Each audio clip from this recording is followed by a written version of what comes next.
여러분, 저는 요새 좀 서운한 마음이 있어요. 둘째 아들 때문에 매우 서운합니다. 예전에는 그 둘째 아들이 줏대가 없어가지고 엄마한테 가면 엄마 최고야 그러고 아빠한테 오면 아빠 최고야. 그때가 좋은지를 제가 몰랐어요. 요새 6살이 되었다고 소신이 생겼어요. 그래서 엄마한테 가면 엄마 최고야. 아빠랑 단둘이 있어도 엄마 최고야. 아무렇지도 않게. 그 집에 단둘이 있다가 엄마가 이제 집에 오는 거죠. 그럼 엄마가 오니까 아이가 이렇게 얘기하는 거예요. 아빠, 이제 교회 가. 이렇게 얘기합니다. 요새 배운 게 있어가지고 좋은 정도를 수치로 표현하는 거예요. 엄마 얼만큼 좋아? 물으면 105만큼 좋대요. 형아 얼만큼 좋아? 그러면 103만큼 좋대요. 그 정도의 차이가 있다라는 거죠. 아빠 얼만큼 좋아? 하니까 그저께 제가 실화를 바탕으로 얘기 드리는 거예요. 그저께 아빠 얼만큼 좋아? 하니까 0 이렇게 하는 거예요. 그래도 귀엽게 손을 이렇게 탁 펼치면서 이쁘게 0 이렇게 하는 거예요. 그 옆에서 엄마가 보더니 참 생글생글 웃고 있더라고요. 본인은 좋은 거겠죠. 참 서운합니다.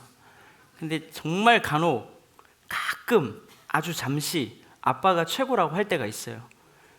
언제냐면 첫 번째, 아빠가 간지럼 태워서 고문할 때 억지로 받아내는 거죠. 두 번째, 아빠 손에 자기가 먹고 싶은 사탕이 들려있을 때 그때 아빠가 최고래요. 사탕이 다 먹어지면 끝입니다. 세 번째, 엄마한테 많이 혼났을 때. 그러니까 정리하면 뭐냐면 철저하게 자기에게 필요할 때 아빠 좋다 그래요. 속으로 제가 아이고 이놈아 영혼이 1도 없다 이렇게 얘기를 하는데, 근데 사람들이 저 위로한다고 그래요. 그래봤자 아들은 다 크면 아빠 편이다 그래요. 도대체 그날이 언제 오는 거예요? 그날이 옵니까? 그때를 막 그리는 거죠. 아들의 마음을 느낄 수 있는 그날이 왔으면 좋겠다.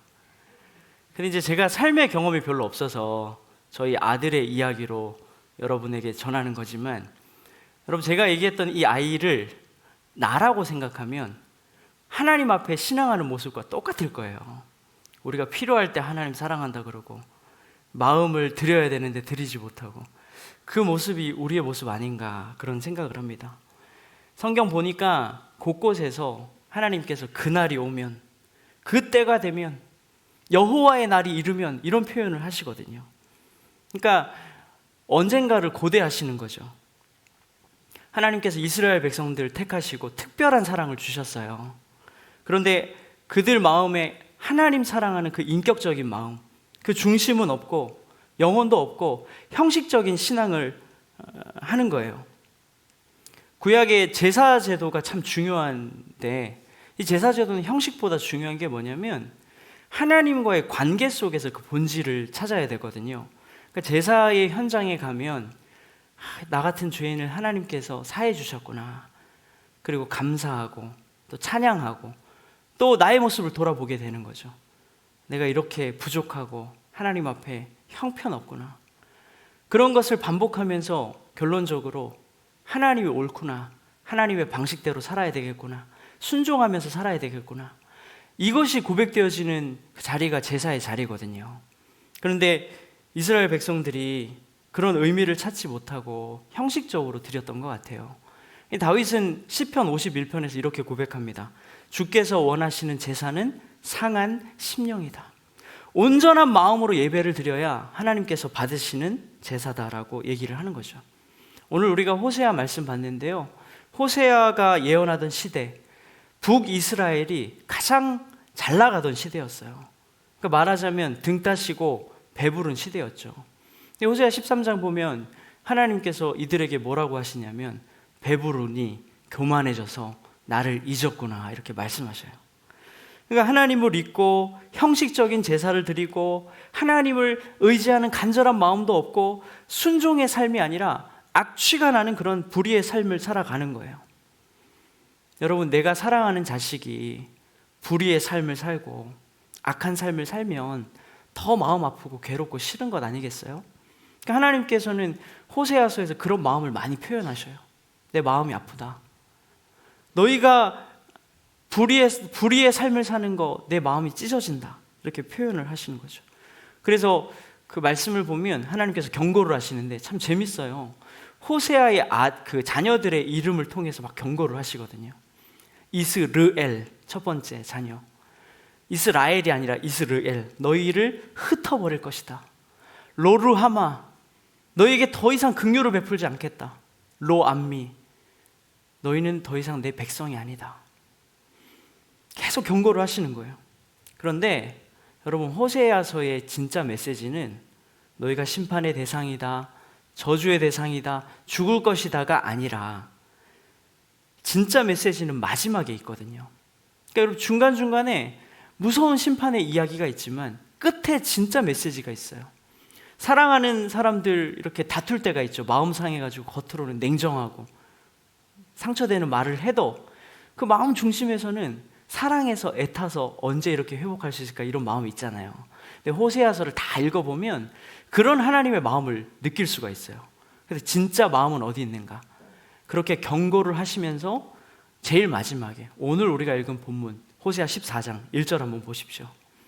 이스라엘아, 내 하나님 여호와께로 돌아오라. 나에게로 돌아와라. 이것이 하나님의 진짜 마음이고 진짜 메시지입니다. 이게 뭐냐면 호세아서에서 이스라엘 백성들이 죄악을 막 얘기하면서 결론적인 메시지가 그럼에도 불구하고 너를 사랑할 수밖에 없겠구나. 이게 호세아서의 메시지라는 거예요. 그래서 우리가 오늘 14장 1절에서 9절까지 읽었어요. 1절에서 3절까지는 돌아와라, 또는 너희가 돌아오게 될 것이다. 그리고 4절에서 9절까지는 내가 너희를 기쁘게 마음껏 사랑하리라. 그 날이 오리라. 하나님은 그때를 꿈꾸시는 것이죠.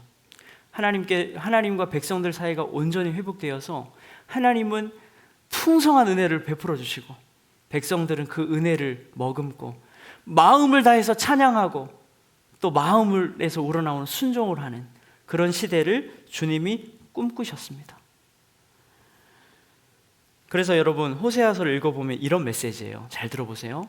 결국에는 사람에게는 회복될 능력이 없기에, 스스로 회복될 능력이 없기에 하나님께서 내 모든 걸 다 내어주고 너희를 내 자녀로 온전히 회복시키겠다. 이게 호세아서의 메시지입니다. 여러분, 이 하나님의 사랑의 궁극적인 성취가 뭡니까? 그것은 바로 예수 그리스도의 십자가 사랑이에요. 로마서 5장 8절에 우리가 잘 아는 말씀 있죠. 우리가 아직 죄인 되었을 때에 그리스도께서 우리를 위하여 죽으심으로 하나님께서 우리에 대한 자기의 사랑을 확증하셨느니라. 내 모든 걸 다 내어주고 너희를 내 자녀로 회복시키겠다.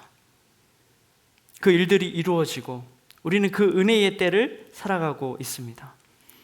여러분, 너무 식상하고 당연한 거지만 그렇기 때문에 늘 가끔씩 이렇게 진지하게 생각해 봐야 되는 질문 하나를 드릴게요.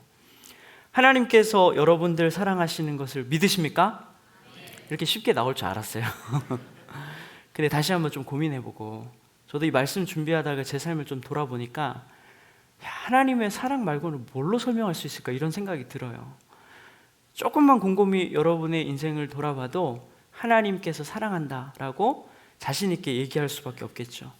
저는 저의 어머니가 때로는 이해가 안 될 때가 있어요. 저는 자식으로서 어머니 앞에 가면 참 무뚝뚝해요. 그렇진 않을 것 같죠? 제가 저를 볼 때 좀 무뚝뚝하고 표현도 잘 못하고 다정하지도 못하고, 어떨 때 보면 내가 아들이지만 아들 정말 필요가 없다라고 스스로 느낄 때가 있어요. 근데 어제 우리 그 김영중 목사님이랑 밥 먹으러 같이 가면서 그런 얘기 했거든요. 근데 우리 집에는 한 사람인데 우리 김영중 목사님 쌍둥이잖아요. 자기 집에는 그런 사람 2명이나 있다는 거예요. 그래서 좀 죄과가 같아서 어제 좀 그거를 나누면서 아들 도무지 쓸모없다 우리가 서로 나누면서 조금 친해졌던 생각을 하는데, 그럼에도 불구하고 늘 아들 걱정하고 늘 보고 싶어하고, 행여나 제가 목사가 아니라 큰 죄를 짓는 흉악범이라 할지라도 어머니의 마음이 변하겠어요? 변치 않겠죠. 제가 인터넷에서 어머니의 사랑이라는 주제로 글이 있었는데 10가지에 대해서 이렇게 정리를 해놨더라고요. 근데 뭐 이런 거예요. 자식 때문에 늘 울고 자식 때문에 못 먹고, 자식 아플 때 내 마음이 더 아프고, 자녀의 앞날과 앞길 때문에, 그리고 안전 때문에 늘 걱정을 가지고 살고, 형편이 아무리 어려워도 자녀들 교육시키고 돌봐야 되고, 잘 때까지 늘 지켜주고, 자녀가 울 때마다 마음이 깨지고, 뭐 이런 일들이, 이런 이야기들을 나열을 했는데, 그 마지막 11번째, 이 10가지를 수없이 반복해야 한다 할지라도 계속해서 그걸 감당할 수 있는 것이 바로 어머니의 사랑이다, 이런 글이 있더라고요. 하나님의 사랑이 이런 거죠. 만약 아들이 엄마에게 이렇게 묻는 거예요. 여러분, 여기에 어머니들, 엄마들 많이 계신데 아들이 묻는 거예요. 엄마 왜 저를 사랑해요? 라고 물으면 여러분 어떻게 대답하실래요? 제가 객관식으로 4가지로 한번 정리를 해볼게요. 골라보세요. 1번, 내 자식이라 어쩔 수 없어 사랑한다. 2번, 너는 지금까지 사랑받을 만한 행동들만 했어, 그래서 사랑한다. 이건 절대 아니죠. 3번, 그러게 말이다. 너를 사랑한 게 내 평생의 실수다. 4번, 태어날 때부터 좋더라. 나도 이유를 모르겠다. 근데 앞으로도 너를 보호하고 너를 사랑할 거야. 몇 번이에요? 4번이죠. 부모님의 사랑이 계산해서 나오는 건가요? 과학적으로 분석을 할 수 있나요? 그게 아니라는 거예요. 하물며 사랑의 근원이신 하나님의 사랑을 우리가 계산할 수 없고 이유를 따질 수가 없는 거예요. 하나님 우리에게 얘기하시는 거예요. 너희가 존재할 때부터 내가 너를 사랑했다. 이스라엘의 죄악에도 불구하고 호세아 11장 보면 하나님께서 이런 고백을 해요. 에브라임이여, 내가 어찌 너를 놓겠느냐? 이스라엘이여, 어찌 내가 너를 버리겠느냐? 호세아에서에서 하나님께서 이렇게 얘기하시는 거예요. 얘들아, 모르겠다. 내 마음이 너를 절대 포기할 수 없는데 어떻게 하겠냐? 호세아에서에서 그렇게 경고를 하시고 마지막에 그럼에도 불구하고 내가 너를 사랑한다. 여러분, 우리는 사랑받을 만한 존재가 아니잖아요. 여전히 우리는 죄인이고 약합니다. 여러분, 죄인입니까? 의인입니까? 이렇게 이제 답을 유도를 했는데요. 죄인이지만 용납된 존재죠. 하나님의 자녀로 용납되어진 의인으로 여김받은 존재예요. 그러나 우리는 죄인이죠. 공자가 사람을 참 긍정적으로 평가했던 것 같아요. 40을 뭐라고 하죠? 불혹이라고 하잖아요. 그 불혹이 뭡니까? 유혹이 없는 때라는 거예요. 제가 이제 2년 뒤면 불혹이라고 하는데 저는 도무지 상상되지 않아요. 유혹이 끊어진다? 이 말도 안 되는 이야기예요. 50을 뭐라 그러죠? 지천명이라 그래요. 하늘의 뜻을 알 나이라는 거죠. 제가 볼 때 그 나이쯤 되시면 내 마음의 욕망을 더 잘 알 나이가 되지 않나.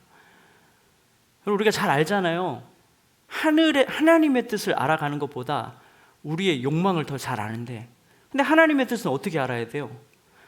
기어이 기도해야 그제서야 하나님의 뜻을 겨우겨우 아는 거예요. 그만큼 우리가 죄인이라는 거죠. 60이 되면 이순이라 그래요. 귀가 순해진다라는 거죠. 어떤 얘기를 들어도 다 너그럽게 받아준다라는 거예요. 60이 되면. 제가 근데 여기 권사님들 보니까 제가 한번 막말하면 저한테 돌 던질 거예요. 그죠? 아, 이게 막말인가요? 여러분, 우리가 이렇게 긍정적인 존재가 아니라 죄인이라는 거예요. 그럼에도 불구하고 하나님은 우리를 사랑하시죠. 그러면 우리의 존재를 깨닫고 하나님의 사랑을 깨달으면 우리가 할 수 있는 말은 뭐밖에 없어요? 하나님, 그저 감사합니다. 우리가 무엇이건데? 그 찬양 있잖아요. 나 같은 죄인 살리신 그 사랑 놀라워 잃었던 생명 찾았고 광명을 얻었네. 아멘. 하나님의 사랑을 알면 이 찬양이 날마다 터져 나올 수밖에 없는 거죠. 근데 여러분, 이 사랑이 우리에게 요구하는 것이 있어요.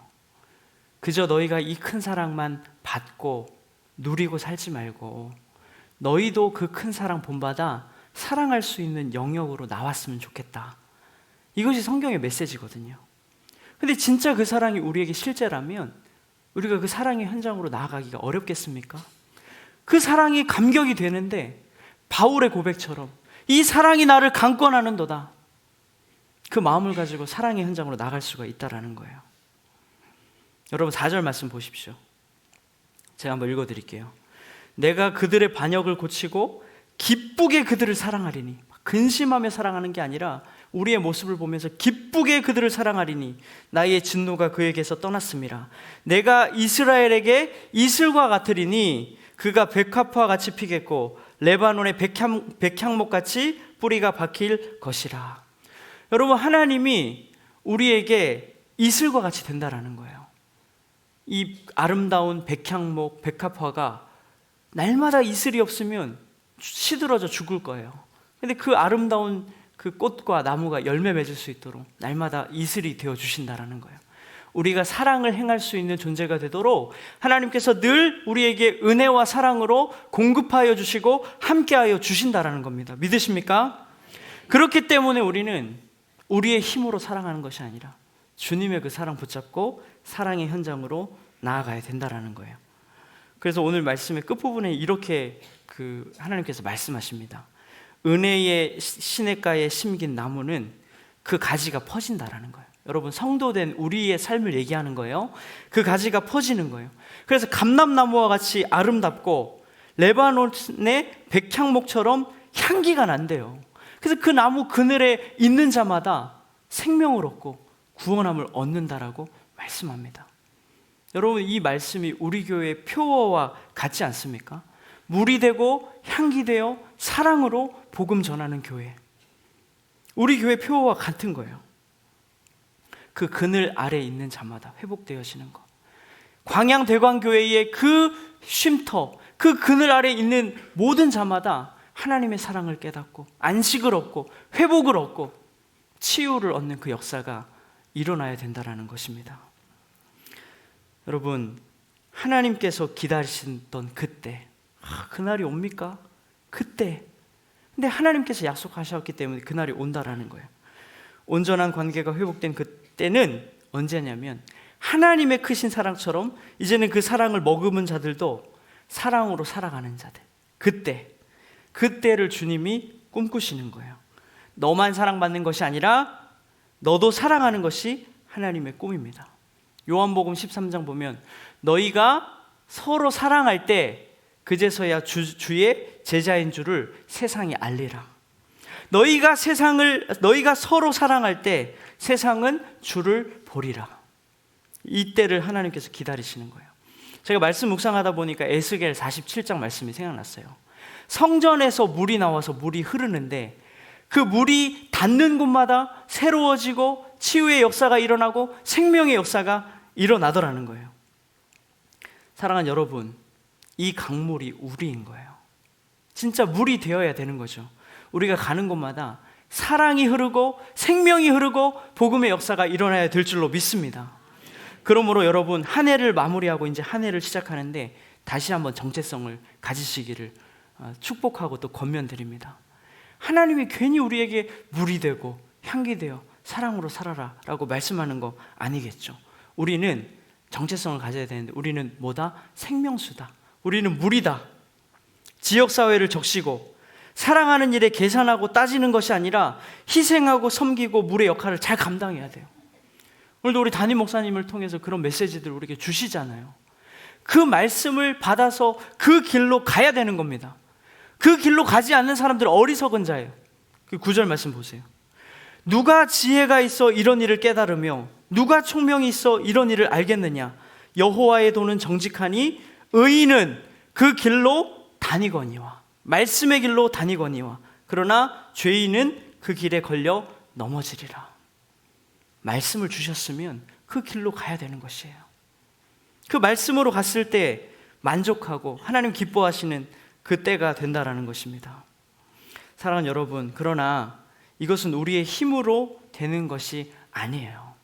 나로 사랑하는 것이 아니라 예수님으로 사랑하는 거예요. 그래서 호세아에서는 마지막으로 결론이 뭐냐면, 내가 그 때를 꿈꾸는데, 내 사랑을 머금고 너희도 마음껏 사랑하는 그 때를 내가 꿈꾸는데, 그때 너희는 너희의 힘으로 열매 맺는 것이 아니라 나로 말미암아 열매를 맺게 될 거야. 여러분 8절 끝에 보세요. 8절 끝에 내가부터 한번 같이 읽어봅시다. 시작. 내가 나로 말미암아 열매를 얻으리라 하리라. 우리에게 열매 맺는 백성 삼아 주시려고 우리 하나님은 푸른 잣나무처럼 된다라고 말씀합니다. 8절 보니까 푸른 잣나무. 왜 푸른 잣나무로 표현했을까요? 사시사철 변하지 않는 나무이기 때문이에요. 우리에게 늘 동행하시고 변함없이 사랑하시고 우리를 이끄시고 때에 따라 돕는 손길로 은혜를 우리에게 공급해 주실 줄로 믿습니다. 그 말씀 붙잡고 우리가 사랑의 자리로 나아갔으면 좋겠어요. 그래서 이후에 광양대광교회의 역사가 이렇게 기록되어졌으면 좋겠어요. 다시 말하면 지금 우리의 역사가 이렇게 기록되어져 갔으면 좋겠는데 이렇게 기록되는 거예요. 이 강물, 광양대광교회의 강물이 흐르는 곳마다 회복과 생명의 역사가 일어났다. 이것이 우리의 기록이 되었으면 좋겠습니다. 그렇게 되어야 되는데 여러분 한 사람 한 사람이 작은 물방울이 되어서 정말 사랑으로 모든 것을 치유하는 그런 하나님의 사자들 되어주시기를 예수님의 이름으로 축복합니다.